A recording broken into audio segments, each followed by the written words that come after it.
started. So it was 1939, and the story takes place starting in Germany, where this little girl, Dorothy Sim, wrote her story. What do we call a story that's written by someone about themselves? Yep. Put something in front of that, autobiography. So this is an autobiographical picture book. And you might say to yourself, picture book for littlies. But you'll see when we study the story how deep and meaningful it actually is, and how we can understand people's lives through something so simple as a story about Dorothy's escape and her rescue. So, in Germany, in 1939, the Nazi government had introduced racist laws. People, especially those of the Jewish religion, lost all their rights and freedoms, their democratic rights and freedoms that they were entitled to. And because a war was looming, the parents became very worried about what was going to happen to their children. In England, which was called the United Kingdom, because Scotland and Wales and Ireland were part of the United Kingdom, a huge rescue operation was started. It was called the Kindertransport. Kind in German means child. So the Kindertransport rescue mission was going to try and get as many children to safety, as many as possible, from Germany and the surrounding countries that the Nazi government controlled. And Dorothy Sim, the woman who wrote the story, her parents thought it was time. And that's what her story is all about. So, let's go on. Okay, what do we call this part of a book right at the beginning, where it gives a short summary, begins with a B? Yeah, the blurb. Let's read the blurb. I was 7 and a half. The I is Dorothy. 7 and a half. That's how young she was. No parents were allowed to go on the Kindertransport, only children. Some of them were babies. When my visa was stamped on the 26th of July, there were almost 10,000 children like me who came to the United Kingdom before World War II began. Some of us were babies, most of us were Jewish. We were each given a place on a Kindertransport out of Nazi Europe. After the war, some of us were reunited with our families. Sadly, many of us were not, and we either stayed in our new countries where we grew up, or we went to live in different countries all over the world. So this is a story of rescue, of survival, of a refugee child, Dorothy, and 10,000 other children like her. This is her passport. Next. Just to put you in the picture so you know where everything is, of course that's us down in Australia. This is where the war in Europe was going to start. England, Scotland, Germany, Holland. And this map over here, okay, will show us what Europe looked like in 1939, where the borders were. Okay, let's begin the story. Hardly anyone on the boat ate breakfast that morning. It was 1939, it was July, and we were on a boat full of children escaping from danger. What did I say the danger was?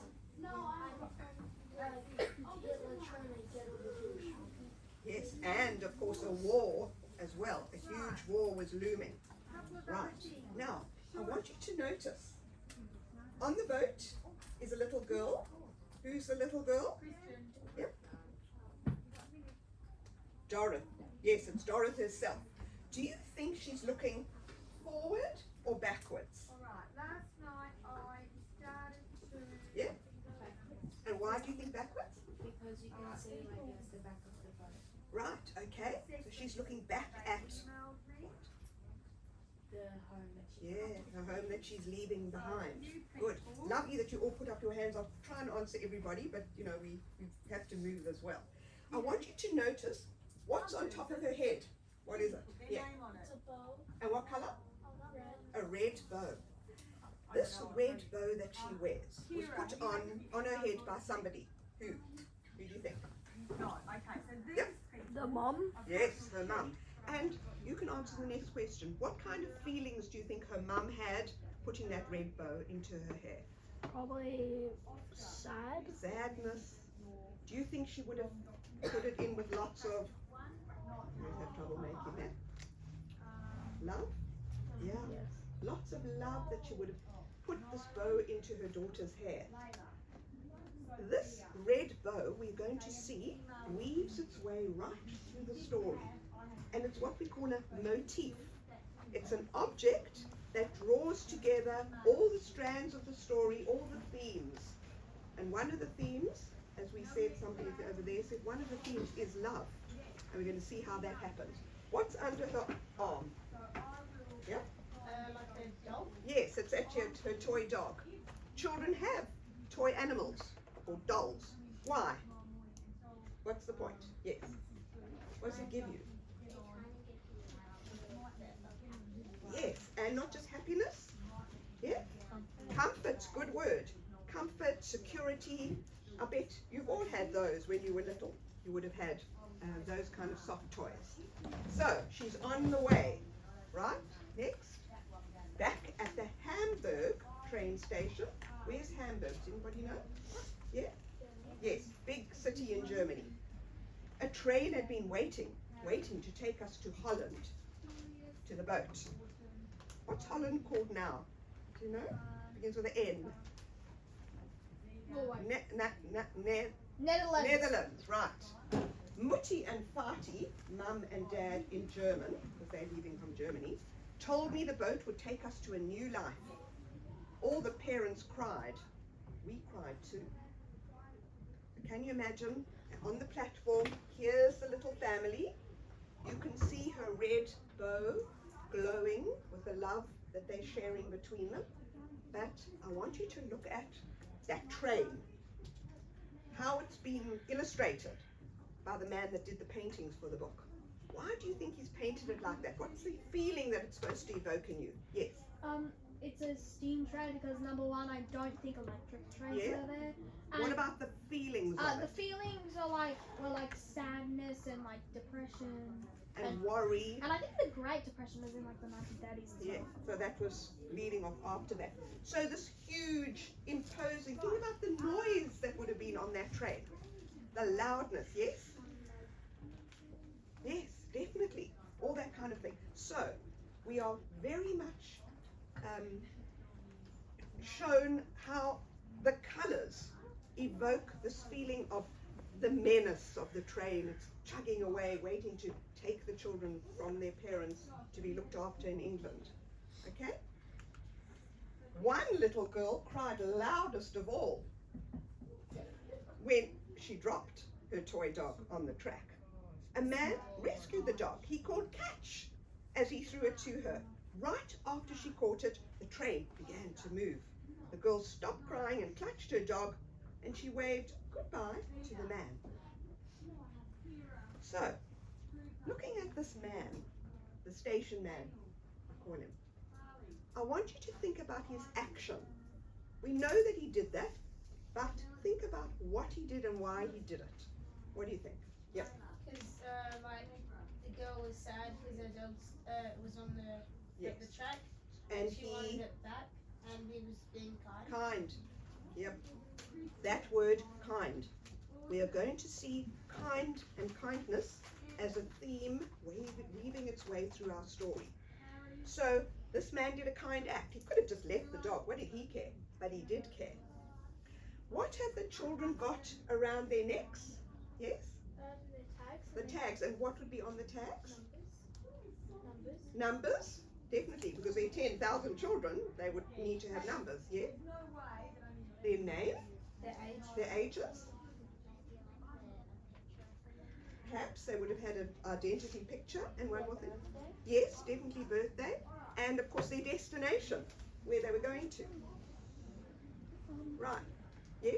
Maybe also where they came from, Yes. because maybe there were multiple trains. Yes, definitely. A journey, they went on a boat and a train, as we already discovered. Yes. Where what the train station is. Yes, That so help let people know that they need cameras. yes, definitely. All that information on their tags. You're going to see one of our activities we're going to do. We're going to do our own name tags. Same, to make a connection with the story. Okay, go on. What?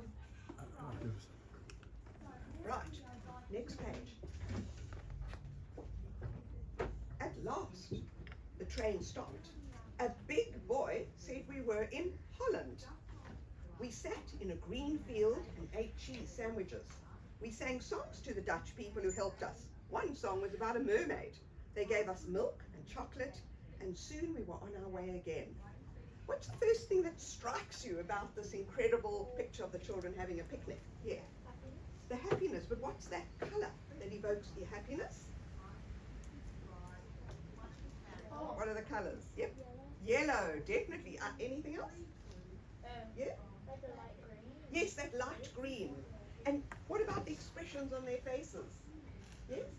Smile. They're smiling, showing. Yeah, and like open mouth. Yes. What are the smiles showing us? Yes? Yes, and they're relieved, aren't they? And they perhaps feel safe as well. Having a picnic on the green grass. What are the clues that we're in Holland or Netherlands? What do you see up there? The windmill. Yep, everybody see it? The windmill? And what about these? What are they called? Yes? No? Beginning with a T, the other flower. Yes, the tulips of Holland. So we can see it's a spring day, it's a summer day, they relax, they put down their toys, they're smiling, they're relieved. Why do you think Dorothy talks about the food? What's the point of mentioning all this food? Yes. Maybe because it's a different fruit of what she had. Yeah, definitely. And? Sort of shows that they were sort of like she can obviously remember it quite briefly because it was one of the best, like it was a part of her journey and it Was the food, from the deprivations that they'd been through before. And this is very nutritious food, isn't it? And what about milk and chocolate? They probably hadn't had that for a long time. Yes. It was probably more delicious than what they were getting because they were Jews. Well, and also because they had been deprived, and it was a war before, so everybody had been deprived of the nutritious food. Because the Nazis had racist laws, so maybe they couldn't have That's the same right. food. Yes. And many other people as well struggled to find food. Okay, let's go on. On the boat, it was strange sleeping without our parents.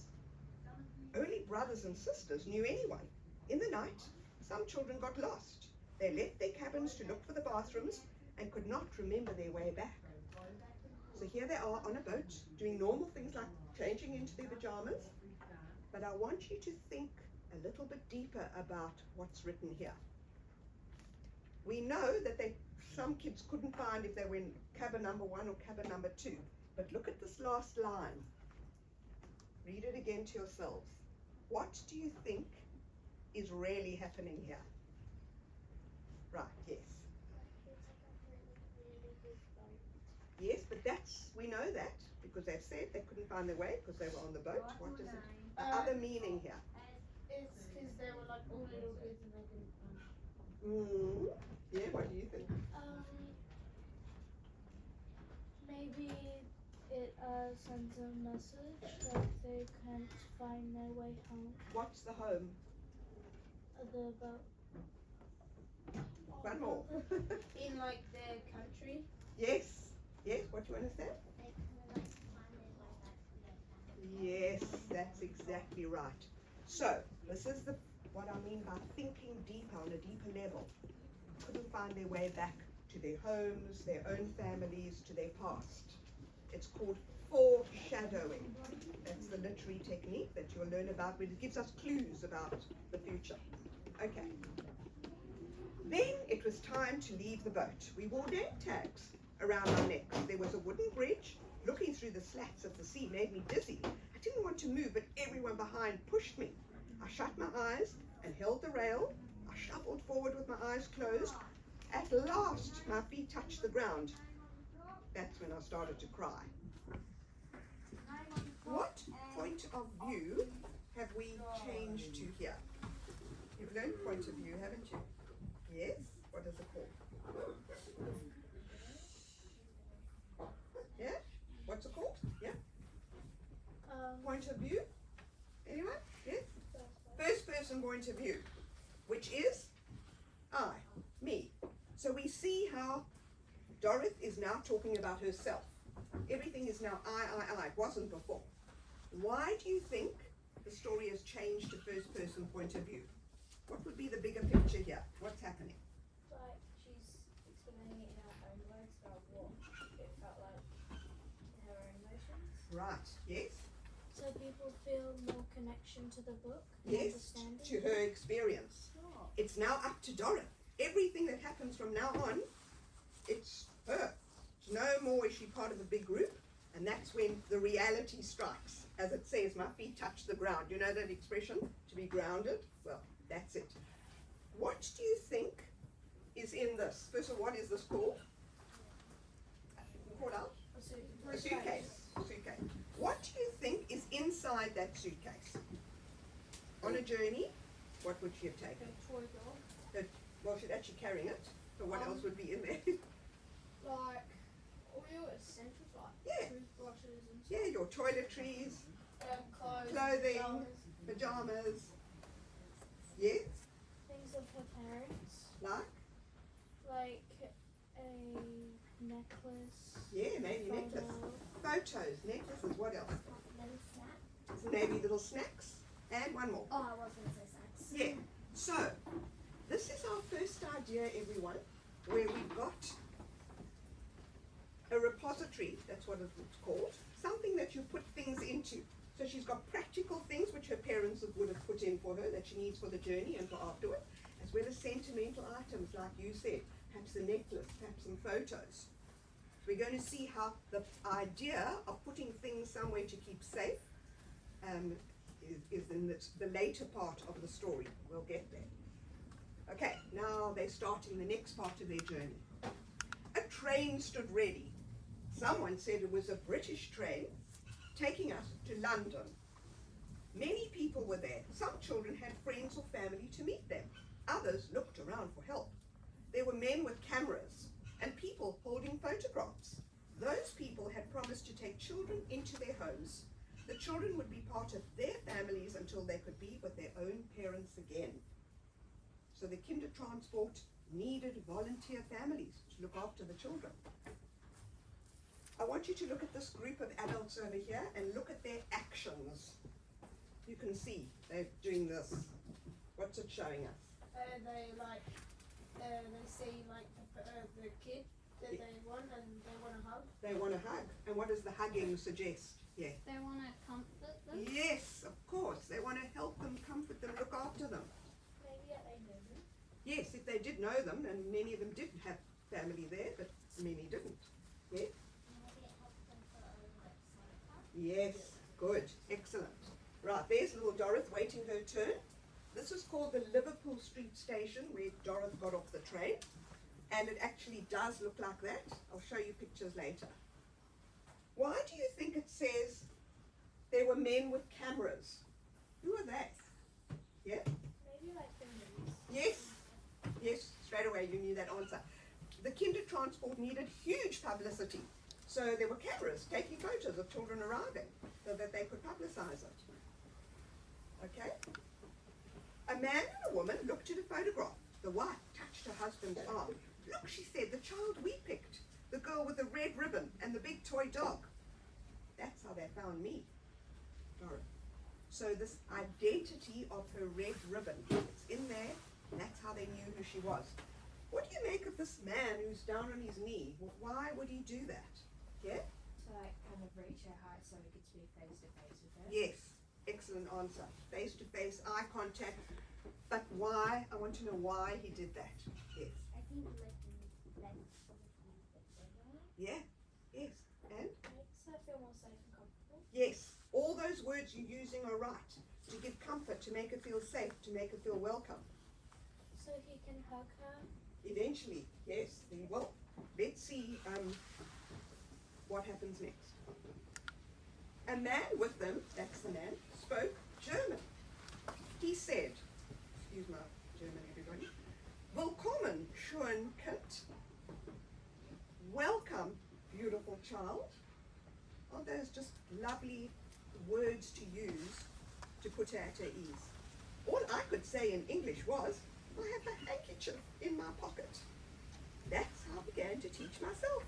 Whenever I learned a new word, I put it in the same sentence. I have a dog in my pocket. I have a house in my pocket. I have a ch in my pocket.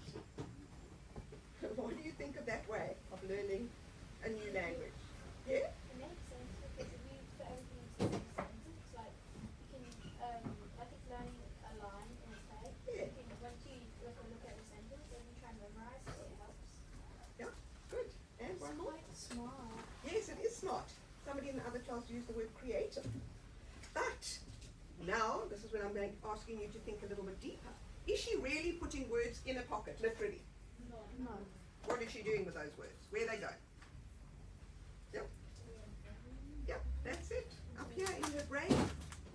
And not only is she learning new words that have got to go up there in the brain, what else is going up there in her brain at the same time? Yeah. New language. New language. And definitions of the words that she's learning. Yes, she has to learn all about the new words and what about something else? Anything else? Yes? The spelling. Yes, the spelling, of course. All those new concepts that she has to learn. Anybody know what kind of dog this is? Yeah? Shih Tzu. No?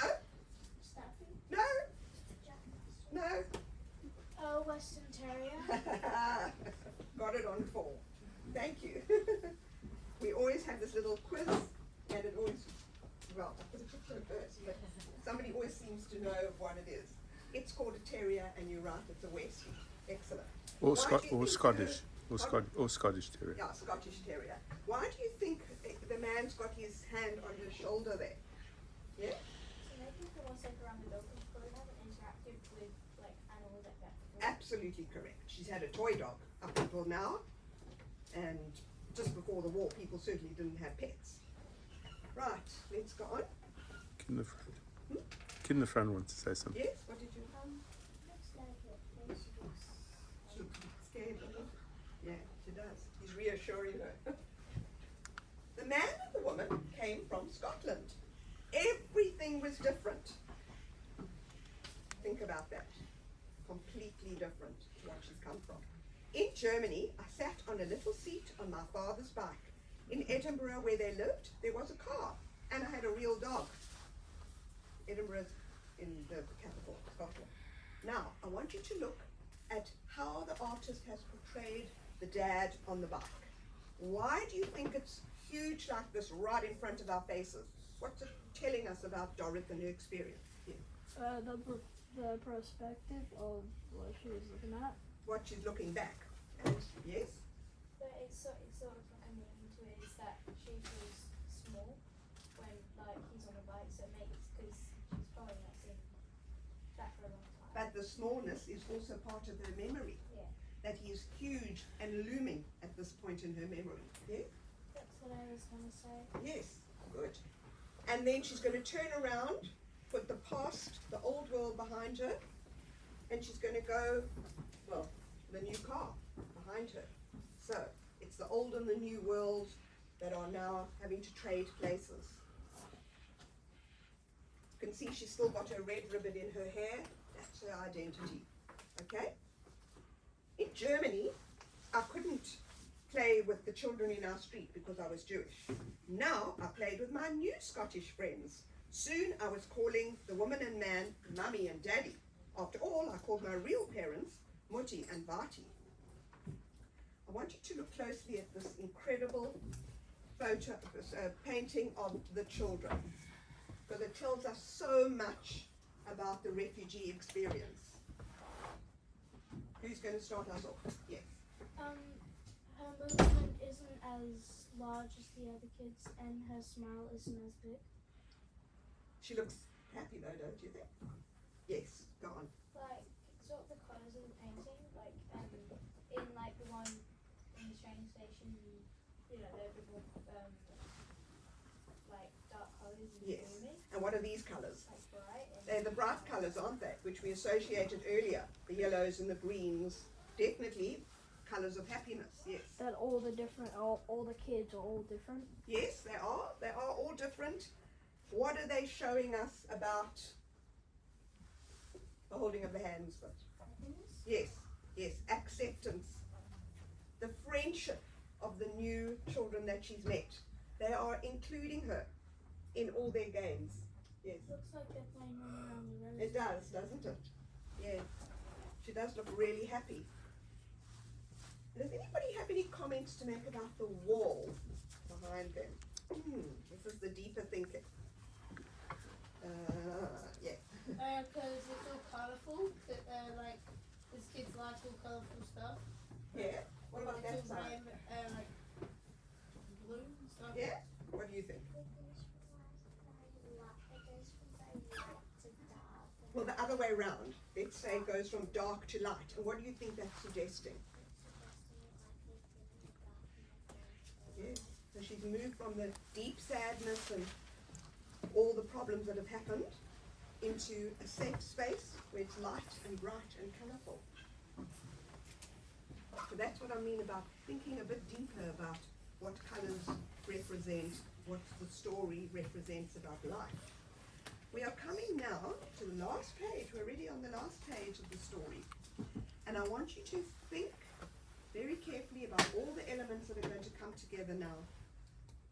And there's something that you're going to ask me when I finish reading. Okay?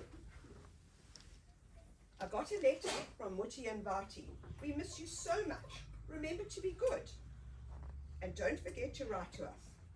This morning we picked mushrooms and thought about you. Hope to be with you very soon. I hope so too. I put Mutti and Vati's letter in my pocket. I kept it and read it every day, even after the war began.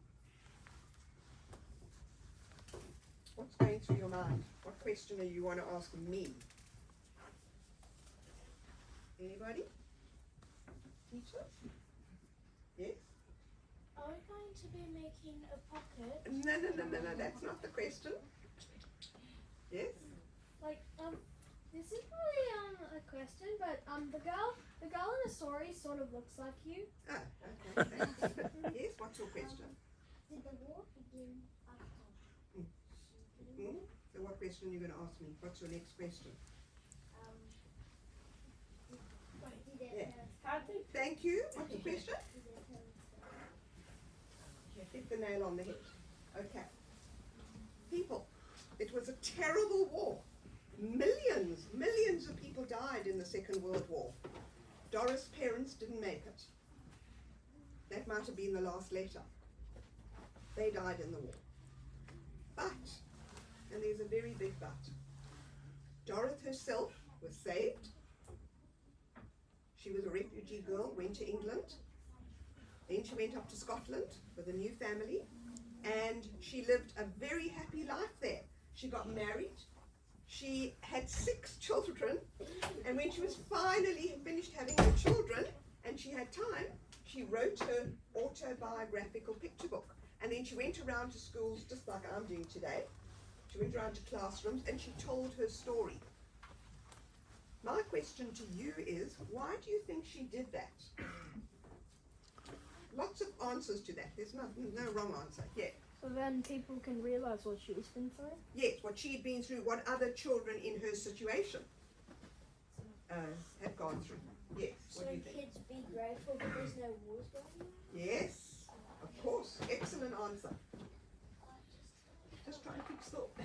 Yeah. Just like a raise awareness to like kids like that age, just so they know that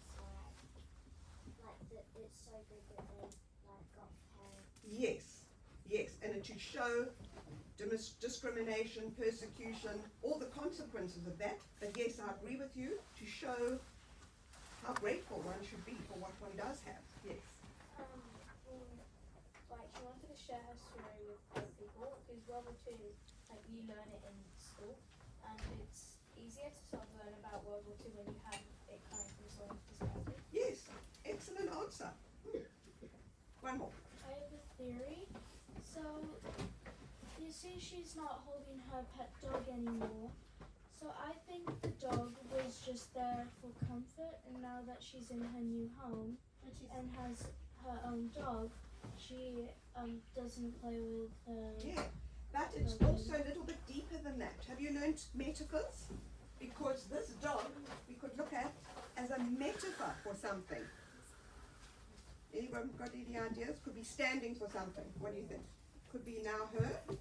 Now that real dog is now her state. So the new family could be in the new dog. Do you notice she's still got her red ribbon? Who do you think put this red ribbon into her hair? Yeah? But she probably doesn't sleep with it in every night. So Well, probably her new parents. her new parents, of course. So we see how the love of the real parents has woven its way all the way through the story, and at the end she's happy and smiling again, and she's got the red ribbon in her hair. No more crying.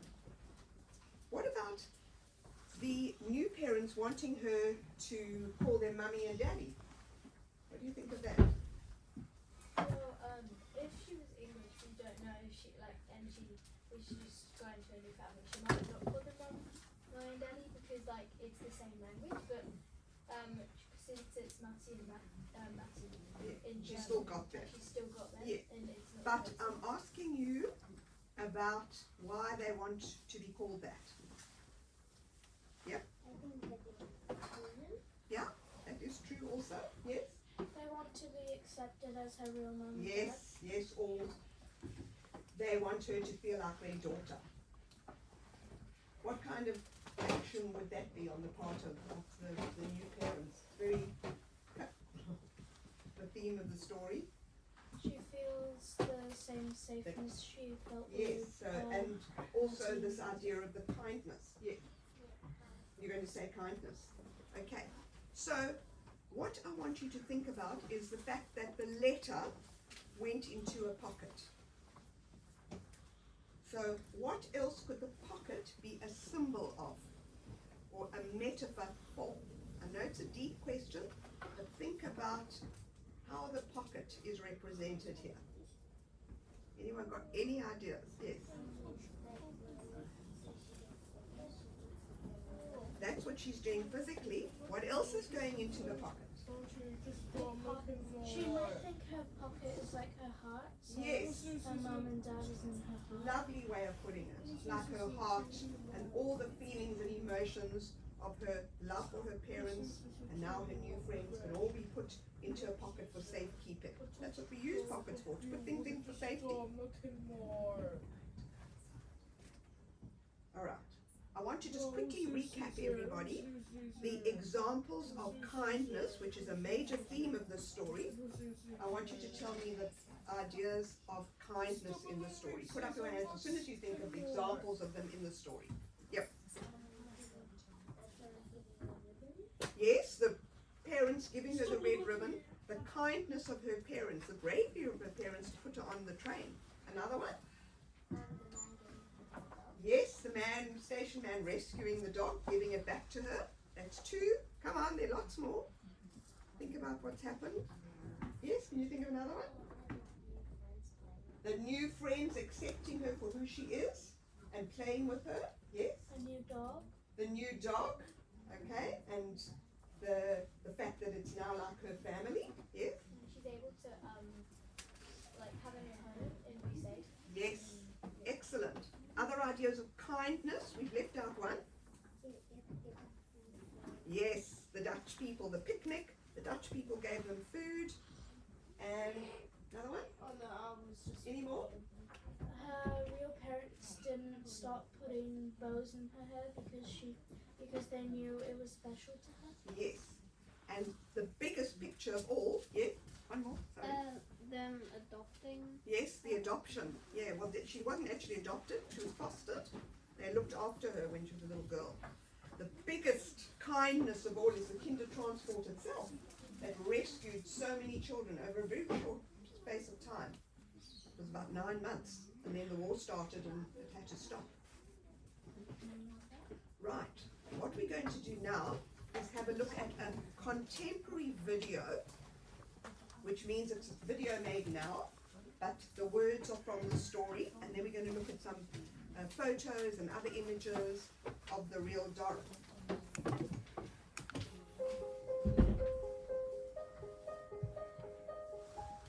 Dorrit Oppenheim was one of thousands of Jewish children who escaped from Nazi-occupied Europe on what became known as the Kindertransport.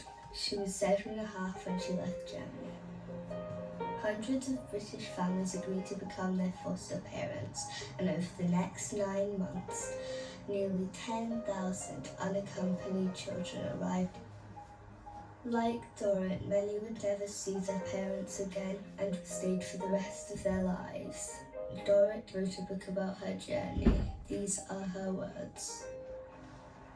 Back at the Hamburg railway station, the train had been waiting. The parents cried. We cried too. On the boat, it was strange sleeping without our parents. A boat full of children escaping from danger. Then it was time to leave the boat. We wore name tags around our necks. I shuffled forward with my eyes closed. At last my feet touched the ground. That's when I started to cry.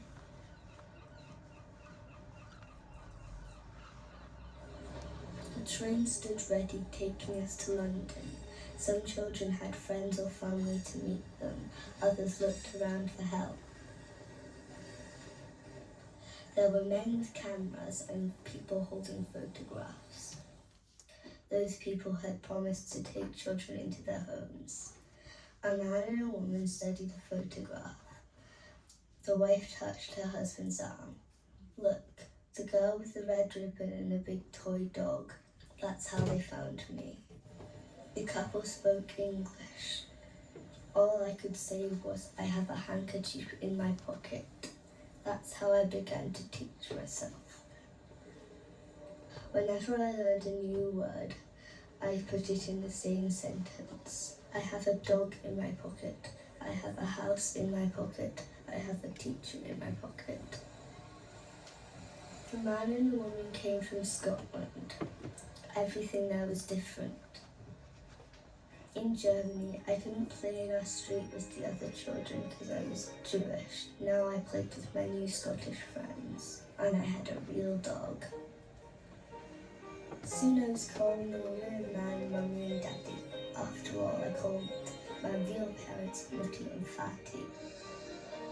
I got a letter from Mutti and Fati. We miss you so much. Remember to be good. We hope to be with you very soon. I hope so too. I put Mutti and Fati's letter in my pocket. I kept it and read it every day, even after the war began.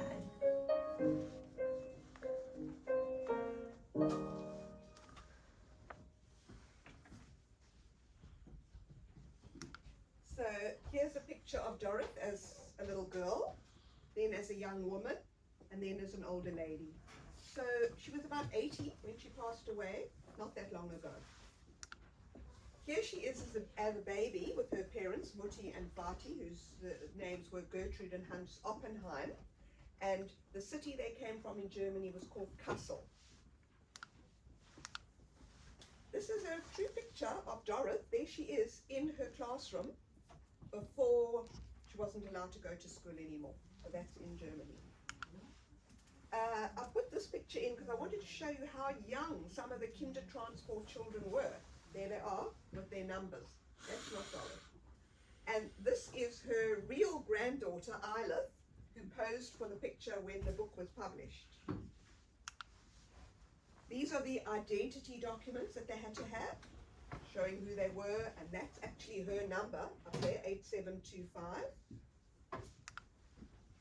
Remember I asked you what was in her suitcase? Well, this is her actual suitcase. It's in the Scottish archives. And guess what her parents put in? Cutlery. When children were born, during those times, they were very often given cutlery with their name engraved on it as a gift. And so hers has got Dorrit. And this is her little red ski cap and her dressing gown. These are pictures of Dorrit growing up that Eli colorized because they were originally in black and white. And this is Droll, the real toy dog that she brought with her. There you can see her real parents, and with a red ribbon in her hair. Now this picture I've included because I want to show you what we call juxtaposition, the positioning of two contrasting photos so that you can see the similarity. 85 years apart. A girl from 1938-39, a refugee girl, and a girl escaping from a country beginning with a U. Last year, the year before, which country? In Europe? Ukraine. The Ukraine. You can see the similarities. Right, this is her journey. So they left Kassel and took her up to Hamburg, where she got on the train. Train went across Holland, where she got off and onto the boat. And the boat took them across to England, where they got off and got onto the train that took them into London. The train she was on went to the Liverpool Street station. There, the new family met her, put in the car, and they drove all the way up to Edinburgh in Scotland. Now, looking at the map, my question is, how long do you think that took? That journey? Yep. 3 years. 3 years? At least 1 or 2 days. 1 or 2 days? 2 You first? 2 years. 2 years? Maybe just under a month. Under a month? 5 days. 5 days. 1 more? 3 months. 3 months. Okay. Between 5 days, and who was the one who said 1 day? I said like 2 or 3 days. 2 or 3 days. You boys are correct. Yeah. You know, Europe is not very big, not as huge as Australia. And the journey was quick. They needed to move those children as fast as they could. So it was just a few days, probably a night or two on the train, the boat, and then up to Scotland. Because everything's so close together. Because like everything, like Newcastle and that are really close, and like. Yeah, So, this part probably just took a day. I think they slept over in Birmingham the one night. Okay, I need to move on here. Okay. I was just trying to do a comparison. I think the journey from London to Birmingham, I think, is around the distance from Perth to maybe Bunbury, if not Boston or Crescent Beach. Yeah, so the distances were not that far, but it wasn't 3 years. I mean, obviously because the war started, so they needed to get moving. Okay, that was that boat that so many children got lost on and couldn't find their cabins. Pretty big. It was called the Vienna. And this is a photo that we saw a little in the video as well, that was taken, that was spread right across the world. It was hugely used for publicity to show the children arriving on the various stations in England. Vienna's my sister's name. Oh, pretty name. Okay. This is what the Liverpool Street station looked like in London when they arrived. And the next picture shows it today. I was there last year and he took this photo. So you can see the sweeping arches. And you can see the way the light is coming in. Imagine the children arriving compared to what they've come from, that dark, dingy, dismal, noisy, loud Hamburg train station, compared to this. You get this feeling of hope. And holding up the book to show you how authentically the artist painted that Liverpool Street station. You can see that. Okay, here we have King Charles. He visited the German Parliament and he made a very important speech about the Kindertransport. Tomorrow we will once again stand with the people of Germany in solemn remembrance. In Hamburg I will pay my respects at the memorial to the Kindertransport, which 85 years ago saved the lives of more than 10,000 Jewish children from Nazism and gave them safe passage to new lives in Britain.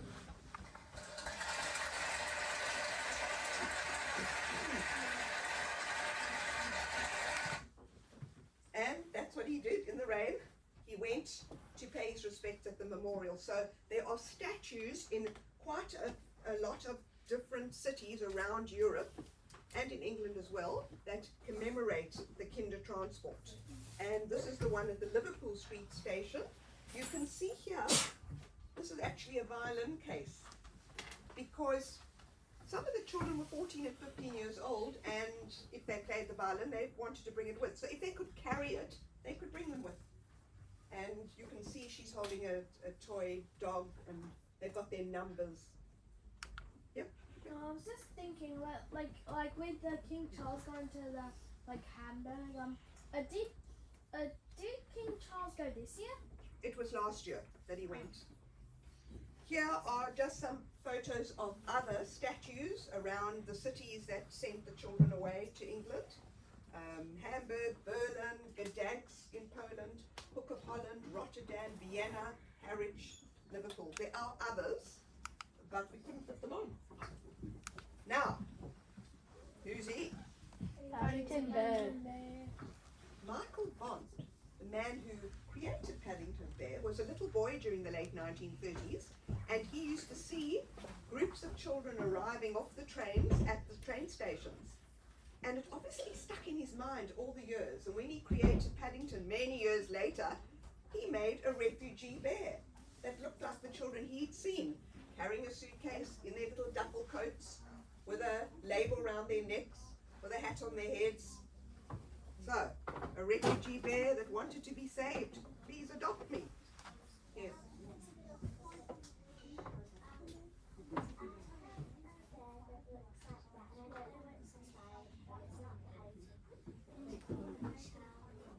Oh, I don't know. I'm sorry.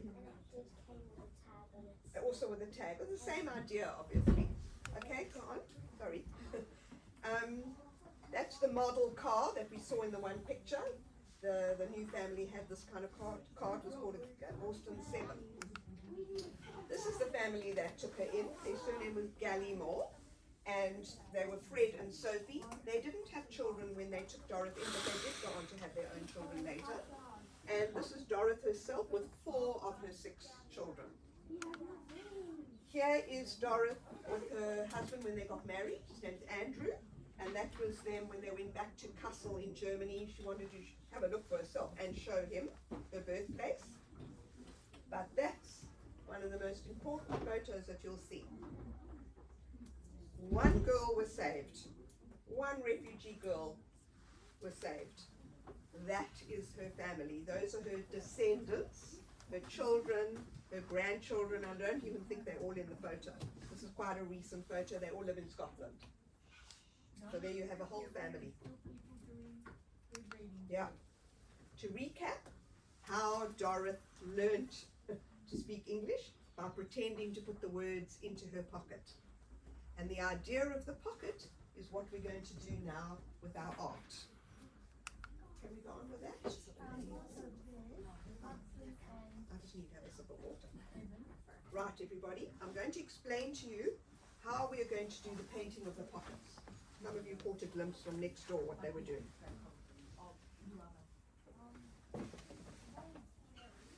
Everybody is going to get their own copy of In My Pocket.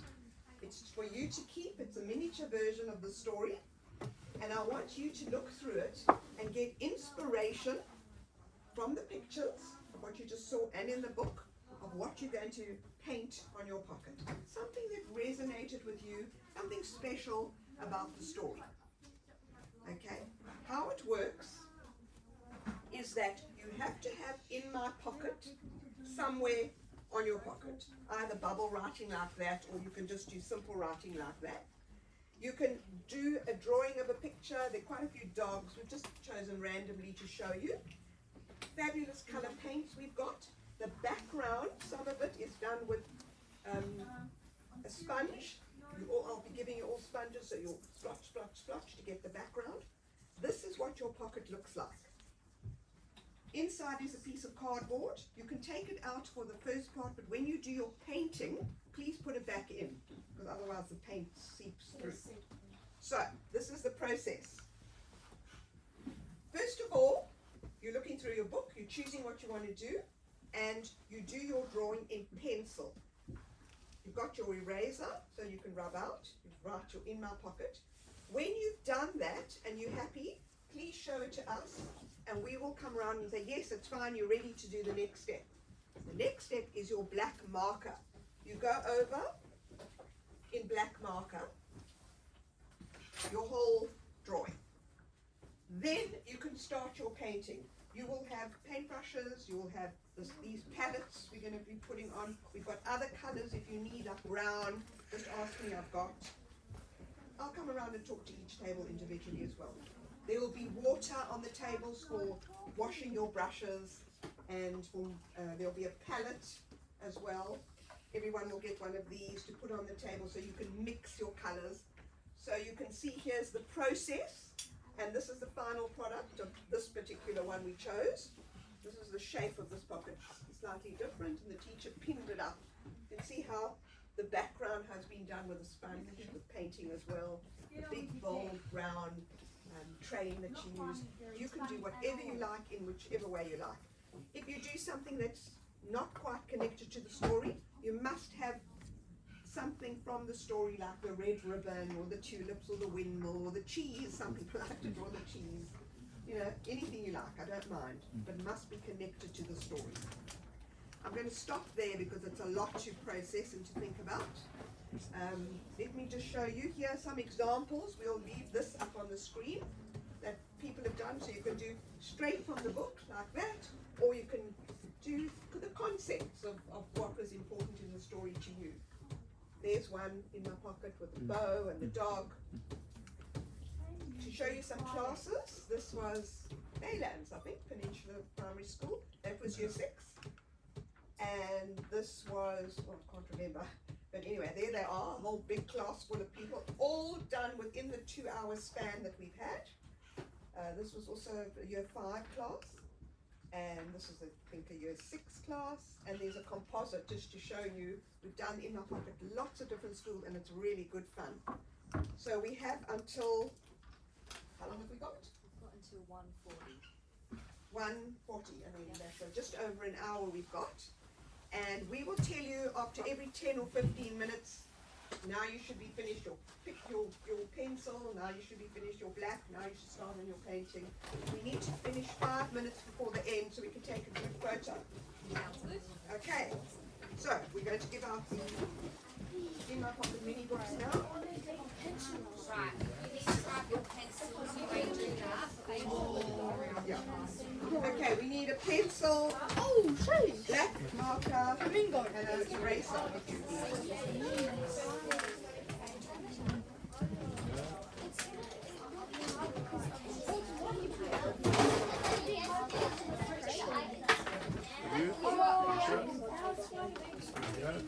For you? Really? Oh, also this can fit in your pocket. These can fit in my pocket. Yeah, again. So, book in my pocket. Oh. I've heard that before. It said Finstrom. Did I hear that? Oh, I'm freezing. Tell me, I'll remember. Oh!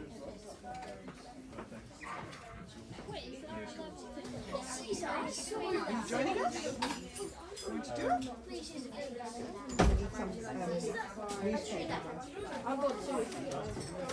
Oh, thank you. Thanks for helping. Yeah, otherwise it'll be too messy. Put it underneath.